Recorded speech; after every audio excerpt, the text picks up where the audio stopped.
Back in the old days, those stripes are not for decoration. They're trying to hold the shape of the shoes to avoid your foot swaying when an athlete running or they're doing sports. It's like every kid, we want to have a pair. It's so imprinted in a teenage mind, up until this day.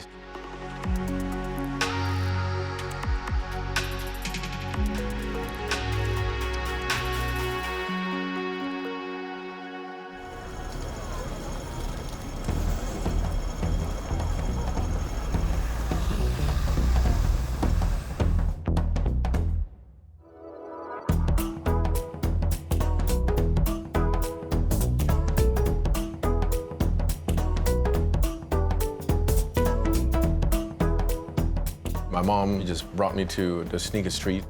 She bought me my first pair of Adidas, which was the Madrid, and it was terribly expensive.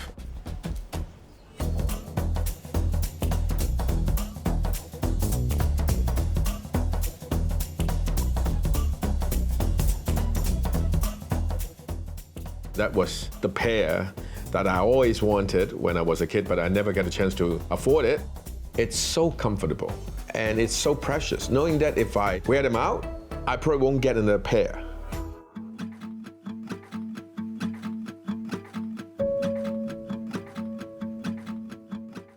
I went on to eBay because it's like, oh, I had the gazelle in blue, and I want to get a gazelle in red. So that's where I start to dig into the eBay auction, trying to see what's out there. At first, I tried to buy the shoes that I remember in my teenage days. But I just set my eyes onto that 20, 30 pairs. Suddenly you just realize, hey, I don't wear them. And that moment when you decide, I am not going to wear them anyways, then you get crazy. So, okay, what's the next pair that pops up? And I got to have it. It's not I have to wear it, it's I just got to have it. And then slowly it becomes a collection. This is the only pair that's known to exist now. It's called the Dallas. I'm very lucky to have this pair, and it's brand new. 1984, 85, those were the time that Adidas used the American cities to name their runners, because the jogging and the running thing is a big thing in US. The famous Rome, to commemorate the Rome Olympics.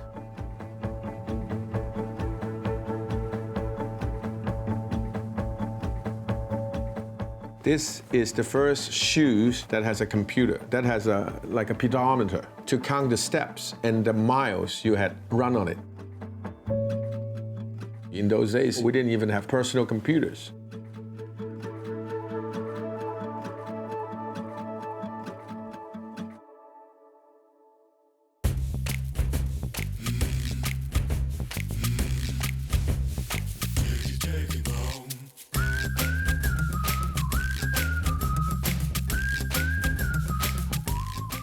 So I just take out one of my old pair and shoot a photograph and post it on. I post my first pose of a pair of the Wimbledon that were made in the 70s. And within 24 hours, I got like people from Italy, from Belgium, from France, from England. They all asked me the same question: is this for sale? I said, no, actually I want to buy more.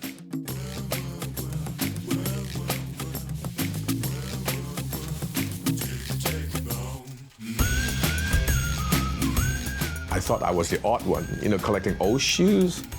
And then I started to meet a lot of friends on the internet. Everyone has their own small collections, and each one had some of their very special, one-of-a-kind shoes.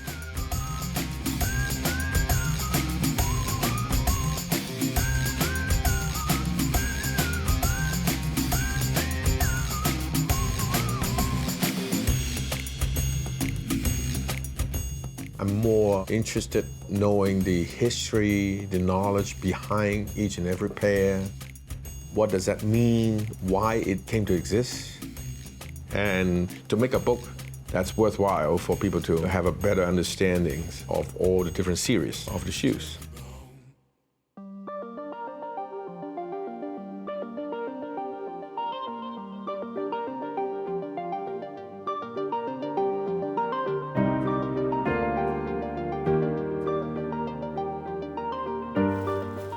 my wife, one of her biggest headache was space. So she was quite happy that, I finally moved to this cave with, 1,000 pairs of shoes. I showed my daughter and my son my collection. And my daughter just said, "Probably I'll just keep it." My son said, "Well, I don't know, but maybe I'll just donate it to some kind of a museum or something." So I said, just don't, just throw it away.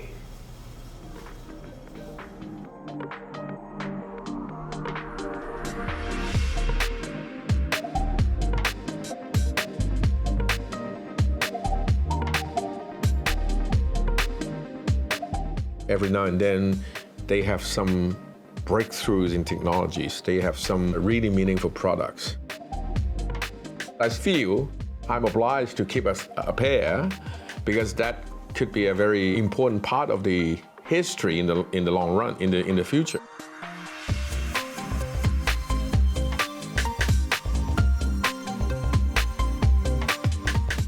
Nowadays, the sneaker thing is very different.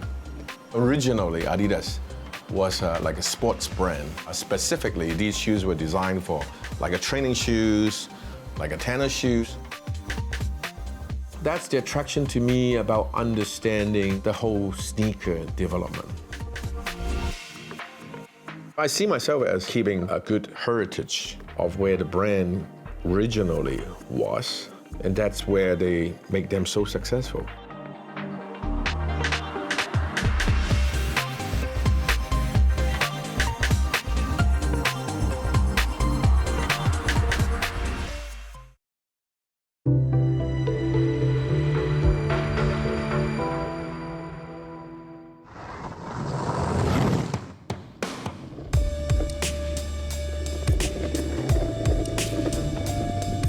漆のものを傷つけるとか足で踏むとかすごいご法度今までだっ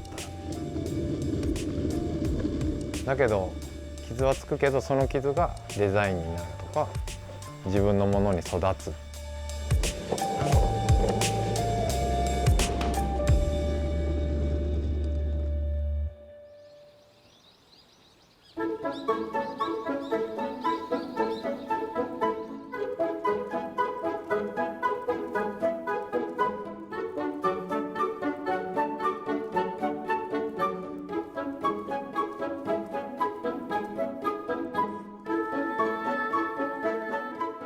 この工場が祖父の家だったので遊びに来たら漆で物を作るというか漆で物を直すとかそういうのを祖父がやってくれていたので壊れたおもちゃ焼き物の飛行機とか持ってきたらおじいちゃんがそれで折れた羽を漆でひっつけてくれたりとかなんかすごいおじいちゃんに優しくされていることと漆で物を作ってもらうってことが同時に僕の中に入ってた。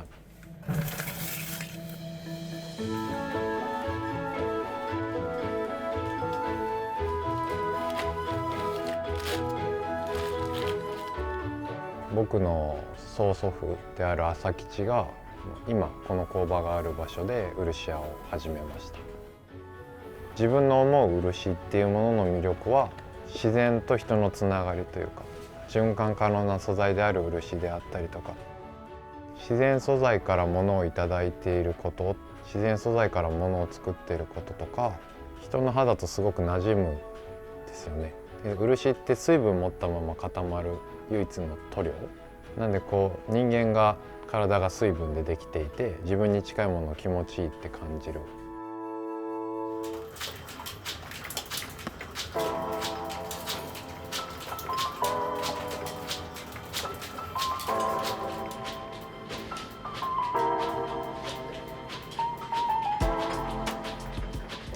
生き物みたいに変わっていくんですよね。でそれがその日の湿気とか温度に影響されていてもちろんその樹液の性能っていうのも取った人によって変わる。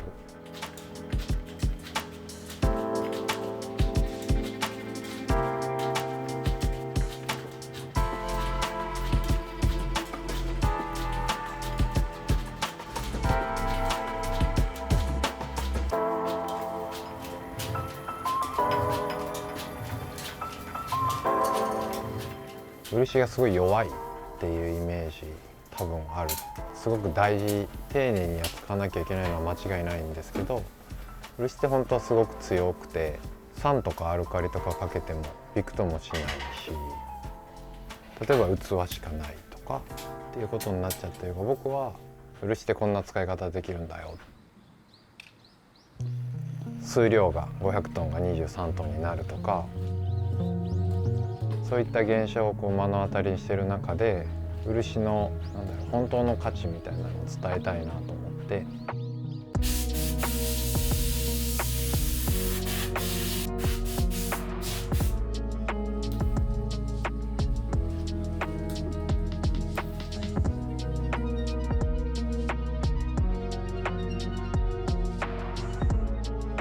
本当は漆っていう天然素材にすごく興味持ってくれるのに、もう自分たちと関係ないと思っちゃってる人たちに届けたいなと思って、ケトルに漆塗ったりとか、あとベアブリックっていうで、なんかあとはガシガシ使う、ガンガン使えるんだよっていうところがとにかく言いたいんで、スケボーもサーフボードもそうなんですけど、革とかデニムみたいにで使い込むほどに実はかっこよくなることであったりとか、実は強い塗膜であったりとか。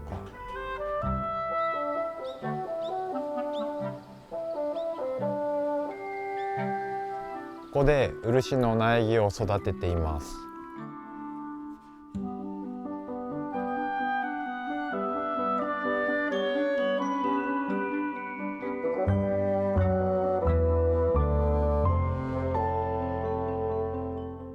漆が育つのにだいたい15年ぐらいかかるんですけど、この畑で1年目、一番古いので3年目になります。国産漆に至っては1トン切っちゃってるみたいな現状をこう目の当たりにして、この漆が減ってるって今の現状と地球がこうどんどん傷ついていってる現状みたいなのが僕の中ではすごくリンクしちゃっていて、やっぱ綺麗な地球子どもたちに残したいし、そこで人と漆とか人と自然の接点みたいなのを作っていけたらいいかなと思って。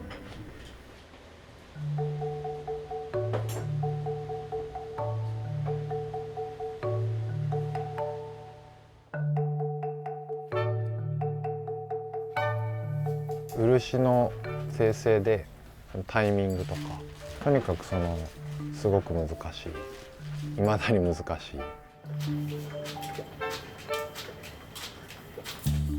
今機械でぐるぐる回しているものを手で回して太陽の下で作ってました。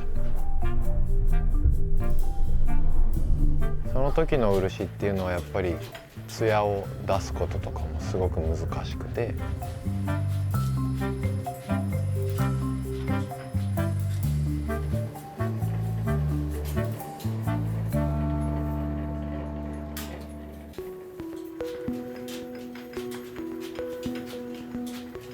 日々日常の中で使っていけるっていう、使ってリペアして使いつなぐっていう、昔から日本人がやってきたことを、一つのものをずっと使い続けるみたいなことができる。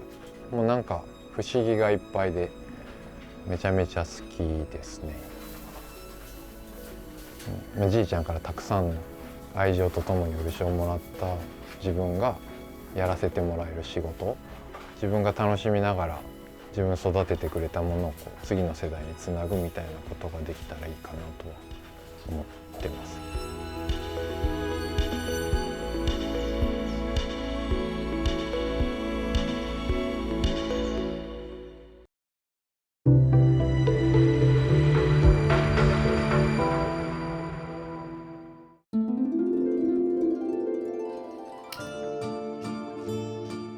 Umbrella is part of the French culture. One of the most iconic umbrella we are making for more than 1 century is the parapluie de berger. It's really traditional. I think that in France there are only 5 people able to do that, and 4 are working for me.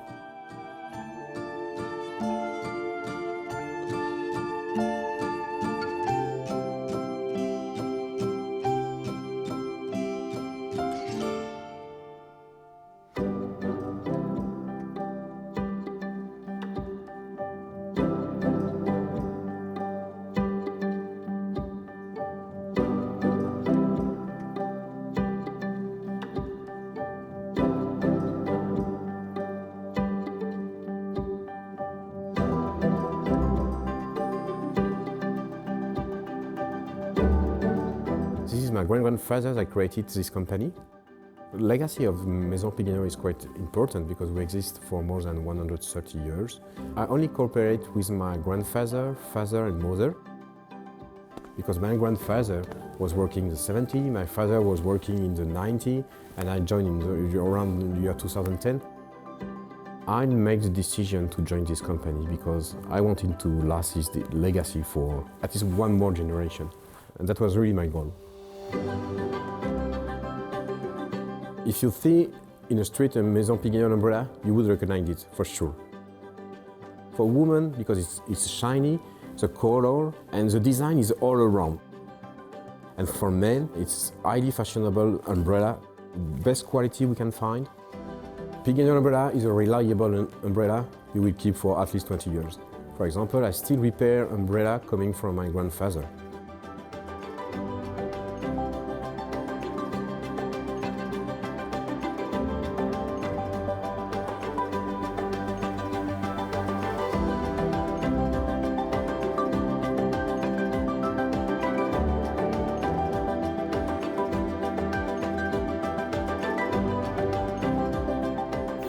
We are the only one to make this frame and to have this fabric, and we put it together. I have no issue to sell this umbrella. My only issue is to make it. It's so long process.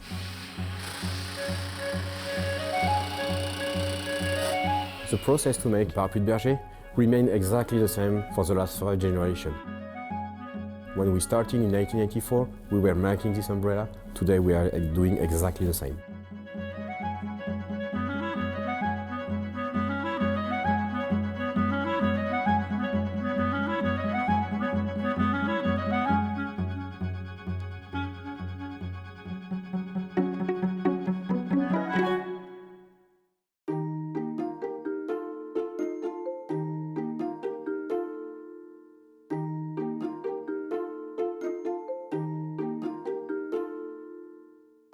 Every generation in Piganiol make a different job because we have different customers, different expectations, and we adapt to our time. For example, in my generation, we changed to a website, and originally we were umbrella maker only. Now we sell ourselves the umbrella. Of course, we also adapt in our factory the tools. For example, now we print ourselves the design and we cut it with laser. But we keep the same tradition. I want to mix tradition with technology. And the way we produce is also different. My grandfather was making volume as much as possible he can do in one day. Today it's totally different. I want first top quality, so there is no pressure for me to make fast umbrella. I want to have the good umbrella.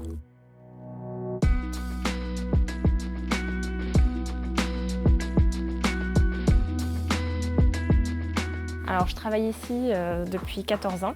J'ai commencé donc, en tant que styliste de parapluie, d'où je viens. Ici, à Aurillac, nous sommes dans la capitale du parapluie. La marque Maison Piganiol a l'avantage d'avoir un savoir-faire ancien. Et moi, j'y apporte une touche un petit peu plus moderne, en fait, avec toutes mes créations, tous mes designs. Ce que je préfère dans mon travail, c'est la diversité. Ce qui fait que je suis libre de proposer autant d'idées que je veux, de la plus classique à la plus folle. Et en termes de créativité, ça me laisse un champ très libre.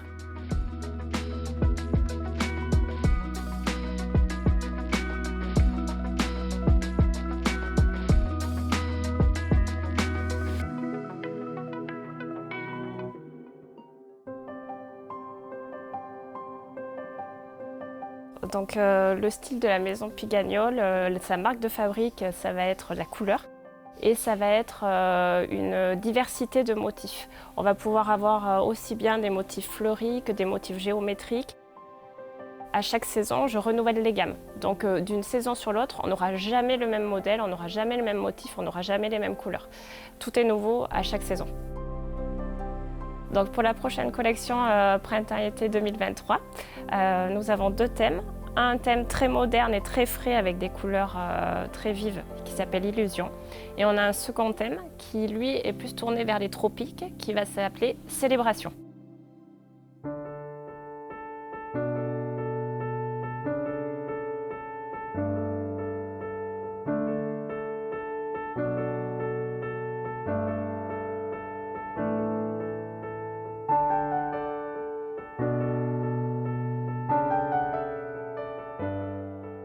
The tour is split in 3 different parts. First one will be a historical part. Second part will be the manufacturing. And the third part is the manufacturing of our top umbrella, which call it the parapluie de berger. I made the decision to open the factory to tourists in 2020 because I wanted to share this legacy and this story with my customer. I'm really amazed when I see people with my umbrella. Many people in Noriak have one because that's a traditional gift. But even when I was working in Tokyo, I found some. I stopped the lady and I just asked her, "Can I take a picture of you? Because that's my umbrella."